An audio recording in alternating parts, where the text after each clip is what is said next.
رسول الکریم اما بعد، کبھی دیکھ اپنے خمیر میں، کبھی پوچھ اپنے ضمیر سے، وہ جو مٹ گیا وہ یزید تھا، وہ جو نہ مٹ سکا وہ حسین ہے۔ حسین فطرت کی صبح صادق، حسین راتوں کی شب سہانی، حسین کو اگر جوان لکھوں تو ناز کرتی پھرے جوانی۔ خدا واحد ہے حسین عابد، نہ اس کا ثانی نہ اس کا ثانی، حسین کو گر حسین لکھوں تو حسن پہ ہوگی مہربانی۔ سامعین ذی وقار، ذرا چشم تصور میں لائیے، امام علی مقام، نواس رسول، جگر گوشہ بطول، شہزادہ گلگوں کعبہ، راکب دوش مصطفیٰ سیدنا امام حسین رضی اللہ تعالیٰ عنہ کی پاکیزہ، خوبصورت، بے مثال، با کمال، با کردار اور خوشبودار جوانی کو کہ جس ہستی معظم نے 6 سال اور 7 مہینے کم و بیش رسول اکرم صلی اللہ علیہ وسلم کی باہوں میں گزارے ہوں، اور آپ صلی اللہ علیہ وسلم کے بعد تقریباً 29 سال اور 11 مہینے مولا علی المرتضیٰ شیر خدا کرم اللہ تعالی وجہہ الکریم آپ کی تربیت میں اور صحبت میں گزارے ہوں، اور مولا کائنات کے وصال با کمال کے بعد جس ہستی معظم نے 10 سال اپنے بڑے بھائی امام حسن مجتبی رضی اللہ تعالیٰ عنہ آپ کی تربیت اور صحبت اور رفاقت میں گزارے ہوں، تو اس ہستی کا جو جوانی ہے، اس ہستی کا جو کردار ہے، اس ہستی کی جو زندگی ہے، وہ کیسی روشن ہوگی، کیسی خوبصورت ہوگی، جو ایسے نورانی ماحول میں پرورش پانے والے ہوں۔ میرے امام اہل سنت فرماتے ہیں، کیا بات رضا اس چمنستان کرم کی، زہرا ہیں کلی جس میں حسین و حسن پھول۔ اور یقینی بات تو یہ ہے کہ امام حسین رضی اللہ تعالیٰ عنہ آپ کا کردار، آپ کی گفتار، آپ کی رفتار، آپ کا اٹھنا بیٹھنا، چلنا پھرنا، کھانا پینا، آپ کا اخلاق، آپ کا کردار، کریکٹر، سب کچھ آپ کے عادات و خصائل، آپ کی ہر ادا نبی اکرم صلی اللہ علیہ وآلہ وسلم کی ادا کے مشابہ، اور اسی کی سچی سچی اور عملی تصویر امام علی مقام امام حسین رضی اللہ تعالیٰ عنہ آپ کی زندگی نظر آتی ہے۔ آپ کی جو شخصیت تھی اتنی جاذب نظر اور پرکشش شخصیت تھی کہ بس جو آپ کا دیدار کر لیتا وہ آپ کو دیکھتا ہی رہ جاتا، اور جو آپ کی گفتگو اور آپ کا کلام سن لیتا پھر اس کے دل سے دعا نکلتی کہ کاش آپ کلام بند نہ کریں، آپ بولتے چلے جائیں اور میں سنتا چلا جاؤں۔ اور دور سے اگر کبھی کوئی آپ کی بارگاہ میں کسی کو بھیجتا تو بطور شناخت اس کو بتایا جاتا کہ جب تم مدینۃ المنورہ میں جاؤ گے تو مسجد نبوی میں لوگوں کے حلقے دیکھنا، وہاں ایک لوگوں کا تمہیں حلقہ نظر آئے گا جس میں لوگ انتہائی عاجزی و انکساری، ادب و احترام کے ساتھ بیٹھے ہوں گے، وہ حلقہ حسین ابن علی کا ہوگا۔ یعنی لوگوں کے اندر امام علی مقام امام حسین کو ایسی مقبولیت اور محبوبیت کا مقام حاصل تھا کہ لوگ آپ کی بارگاہ کے اندر انتہا درجے کے ادب و احترام کے ساتھ بیٹھا کرتے تھے۔ اور حضرت انس رضی اللہ تعالیٰ عنہ فرماتے ہیں کہ میں آپ کے پاس بیٹھا ہوا تھا، ایک کنیز حاضر ہوئی اور اس نے پھولوں کا گلدستہ آپ کو پیش کیا، آپ نے وہ گلدستہ لیا، اس کو سونگا اور رکھا، اور فرمایا کہ جا میں تجھے اللہ کی رضا کے لیے آزاد کرتا ہوں۔ حضرت انس رضی اللہ تعالیٰ عنہ گویا ہوئے، انہوں نے کہا کہ اتنی چھوٹی سی بات پر اتنی خوبصورت، خوب روح اور قیمتی کنیز کو آپ نے آزاد کر دیا کہ اس نے آپ کو گلدستہ پیش کیا۔ تو امام علی مقام امام حسین رضی اللہ تعالیٰ عنہ آپ فرمانے لگے کہ قرآن پاک میں اللہ رب العزت نے فرمایا ہے کہ وَإِذَا حُيِّيتُم بِتَحِيَّةٍ فَحَيُّوا بِأَحْسَنَ مِنْهَا أَوْ رُدُّوهَا، کہ جب تمہیں تحفہ دیا جائے تو تم اس سے اچھا تحفہ دیا کرو۔ تو اس کنیز کے لیے اس سے اچھا تحفہ کیا ہو سکتا تھا کہ میں اسے اللہ کے راستے میں آزاد کر دوں۔ اور امام علی مقام امام حسین رضی اللہ تعالیٰ عنہ آپ تکبر سے سخت نفرت کرتے تھے، اور آپ کی جو طبیعت تھی اس کے اندر تواضع، انکسار اور عاجزی کوٹ کوٹ کر بھری ہوئی تھی۔ کسی بھی طبقہ کے لوگوں کے ساتھ بیٹھ جانا آپ اس کو آر نہیں سمجھتے تھے، غریب لوگوں کے ساتھ بیٹھ جانا۔ ایک دفعہ آپ رضی اللہ تعالیٰ عنہ ایک راستے پہ جا رہے تھے تو راستے میں کچھ غریب لوگ بیٹھے، روٹی کھا رہے تھے، کھانا کھا رہے تھے، تو آپ کو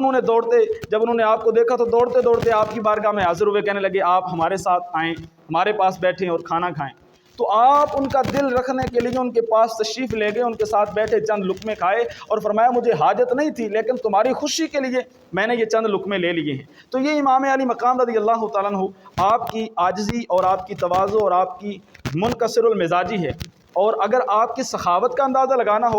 تو اس حدیث مبارکہ سے لگائیں کہ نبی اکرم صلی اللہ علیہ وسلم کے پاس آپ کی پیاری شہزادی سیدہ فاطمۃ الزہرا رضی اللہ تعالیٰ عنہا وسلام اللہ علیہا، آپ اپنے ان دونوں شہزادوں کو لے کے حاضر ہوتی ہیں اور عرض گزار ہوتی ہیں کہ حاذان ابنا کا فورثہما، آقا کہ آپ کے شہزادے ہیں، ان کو کچھ عطا فرمائیے۔ تو نبی اکرم صلی اللہ علیہ وسلم فرمانے لگے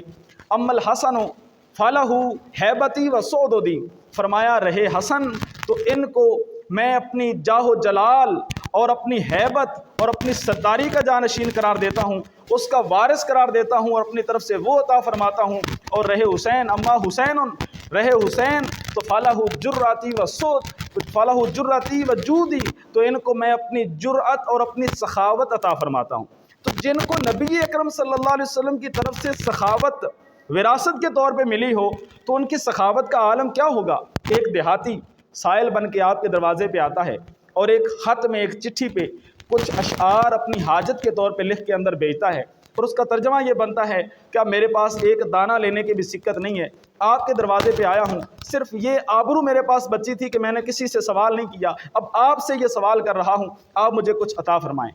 تو اندر سے جواب آنے میں کچھ دیر ہوئی تو اس نے دوبارہ لکھا اور کہنے لگا کہ اگر میں واپس گیا تو ماذا اقول اذ رجعت، جب میں واپس گیا تو میں لوگوں سے کیا کہوں گا جب لوگ مجھ سے پوچھیں گے کہ تجھے کچھ ملا کہ نہیں، اگر میں کہوں ملا ہے تو پھر تو جھوٹ ہوگا کہ ملا نہیں ہے، اور اگر میں کہوں نہیں ملا تو لوگ یقین ہی نہیں کریں گے کہ ایسے سخی کے دروازے پہ جائیں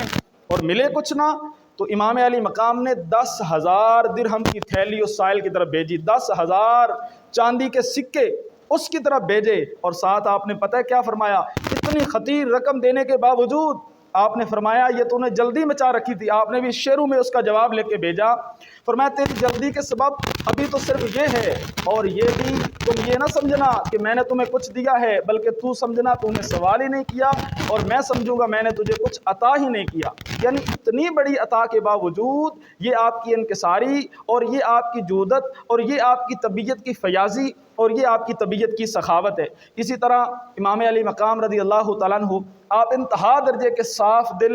اور پاکیزہ باطن کے مالک تھے، اور اس کا اندازہ آپ اس بات سے لگائیے، ایک دفعہ آپ کے بھائی محمد بن الحنفیہ ان کے ساتھ کچھ رنجش ہوئی، جب وہ گئے تو ان کے دوستوں نے ان کو کہا کہ اب تو امام حسین آپ کے پاس کبھی نہیں آئیں گے، تو انہوں نے کہا میں جانتا ہوں امام حسین کو، اگر تم کہو تو میں ابھی تمہیں بلوا کے دکھاتا ہوں امام حسین۔ امام علی مقام رضی اللہ تعالیٰ عنہ کو لوگ حیران ہوئے، آپ کیسے بلوائیں گے؟ تو انہوں نے خط لکھا اور خط میں لکھا کہ اے میرے بھائی جان، آپ کو میرے اوپر فضیلت حاصل ہے، باپ ہمارا ایک ہے مولا علی المرتضیٰ شیر خدا رضی اللہ تعالیٰ عنہ، لیکن آپ کو نواسے رسول ہونے کا شرف حاصل ہے جو مجھے نہیں ہے، اور آپ مجھ سے بڑے ہیں، اس وجہ سے آپ کو افضلیت حاصل ہے۔ اور رسول اللہ صلی اللہ علیہ وسلم کی حدیث مبارکہ ہے کہ جب دو بندوں کی آپس میں لڑائی ہو جائے تو جو پہلے صلح کرے گا وہ پہلے جنت میں جائے گا، میں چاہتا ہوں آپ پہلے صلح کریں تاکہ جنت میں بھی آپ پہلے جائیں، کیونکہ افضل آپ ہیں، میں نہیں چاہتا کہ میں آپ سے پہلے جنت میں جاؤں۔ بس یہ خط پہنچنا تھا کہ امام علی مقام امام حسین رضی اللہ تعالیٰ عنہ اس کو پڑھ کر محظوظ ہوئے، مسکرانے لگے اور فوراً چلے آئے اور اپنے بھائی سے آ کے بغل گیر ہو گئے۔ اسی طرح اگر امام علی مقام امام حسین کے علم کو دیکھا جائے تو ایسا علم و فضل رب تعالیٰ نے آپ کو عطا کیا تھا، آخر نبی اکرم صلی اللہ علیہ وسلم کی حوض کوثر کے نظارے والی زبان چوسی ہوئی تھی، اور باب مدینۃ العلم کی صحبت میں کم از کم 30 سال آپ نے گزارے تھے، تو وہاں پہ آپ گویا علم کا ایک بحر بے کنار تھے، علم کا ایک بے کنار سمندر تھے۔ اس زمانے کے تمام علماء سیر و تواریخ متفق ہیں کہ اس زمانے کے تمام علماء جو ہیں وہ آپ کے پاس آتے تھے، جب بھی کوئی علمی مشکل کسی کو پیش آتی تو وہ آپ کے دربار سے آپ کے پاس سے آ کے اس کا علمی مسئلہ حل ہو جاتا تھا۔ اور امام ابن شیبہ نے لکھا، فرمایا کانا عالما بالقرآن عاملا تقیا جوادا فصیحا بلیغا عارفا باللہ تعالی دلیلا علی ذاتہ، فرمایا کہ امام علی مقام آپ قرآن کے عالم بھی تھے، قرآن کے عامل بھی تھے، زاہد متقی پرہیزگار سخی بھی تھے، اور فصیح و بلیغ بھی تھے، عارف باللہ بھی تھے، اور آپ کا کردار ایسا تھا گویا آپ رب کی ذات کی دلیل کے طور پہ جانے جاتے تھے۔ اور اگر آپ کی عبادت و ریاضت کو دیکھا جائے تو امام علی مقام رضی اللہ تعالیٰ عنہ نے اپنے بڑے بھائی امام حسن مجتبیٰ کی طرح 25 حج آپ نے پیدل فرمائے ہیں، 25 حج پیدل چل کے مدینۃ المنورہ سے مکہ المکرمہ تک 25 حج پیدل فرمائے ہیں، اور پورا دن دین کی تدریس اور دین کی تبلیغ میں گزر جاتا اور پوری پوری رات قیام و سجود کے اندر گزر جاتی، جب رب تعالیٰ کے حضور کھڑے ہوتے انتہا درجے کی عاجزی و زاری اور خشوع و خضوع کے ساتھ اللہ رب العالمین کے دربار میں آپ کھڑے ہوا کرتے تھے، اور مختلف اوقات کے اندر آپ نے قریباً ٹوٹل جو ہے با اختلاف روایات 5 آپ نے شادیاں فرمائیں، ان میں سے آپ کے 2 بیٹیاں اور 4 آپ کے صاحبزادے ہوئے۔ 2 بیٹیوں میں حضرت سکینہ اور حضرت فاطمہ صغرا خاتون رضی اللہ تعالیٰ عنہما یہ ہیں، اور 4 بیٹوں میں ایک حضرت جعفر تھے جو بچپن میں وفات پا گئے۔ امام علی اکبر جو تھے وہ میدان کربلا میں انہوں نے جام شہادت نوش کیا۔ اسی طرح حضرت امام علی اصغر رضی اللہ تعالیٰ عنہ 6 ماہ کے تھے، انہوں نے میدان کربلا کے اندر جام شہادت نوش کیا۔ اسی لیے میں کہا کرتا ہوں کہ گل منہ نل کرنی سوکھی ہے، گل کر کے وکھانی اوکھی ہے۔ ایمان دے دعوے ہک پاسے پر بال کو ہانے اوکھے نے، گلاں نال تے ہر کوئی لائی پھردا، لا کے توڑ نبھانیاں اوکھیاں نے، اصغر ہتھاں دے وچ کوہا دینا نالے باہیں کٹانیاں اوکھیاں نے۔ اور چوتھے آپ کے بیٹے حضرت امام زین العابدین علی اوسط رضی اللہ تعالیٰ عنہ، امام سجاد بھی جن کو کہا جاتا ہے، یہ کربلا سے زندہ و سلامت واپس تشریف لائے، اور انہی سے امام علی مقام کی پوری نسل پوری کائنات کے اندر پھیلی ہے۔ اور یہاں پہ یہ بات بھی یاد رکھنے کے قابل ہے کہ آپ تاریخ اٹھا کے دیکھیں، یزید کے مورخین نے لکھا 14 بیٹے تھے، لیکن آج دنیا میں یزید کا نام ایک گالی کی حیثیت اختیار کر چکا ہے اور اس کا نام و نشان تک باقی نہیں ہے۔ اور اگر امام علی مقام کو دیکھا جائے تو ایک بیٹے ایک شہزادے امام زین العابدین کربلا سے واپس آئے، اور آج کائنات کے کونے کونے کے اندر امام علی مقام امام حسین رضی اللہ تعالیٰ عنہ کی آل موجود ہے۔ اس لیے میں کہتا ہوں تو نے نماز پڑھ کے سر دشت کربلا کہتا ہے کون کہ صرف جنت خرید کی، شبیر تیرے آخری سجدے کی ضرب سے سانسیں اکھڑ رہی ہیں ابھی تک یزید کی۔ دعا ہے کہ اللہ رب العزت ہمیں امام علی مقام کی سیرت و کردار کو اپنانے کی اور اس سے سبق حاصل کرنے کی توفیق عطا فرمائے۔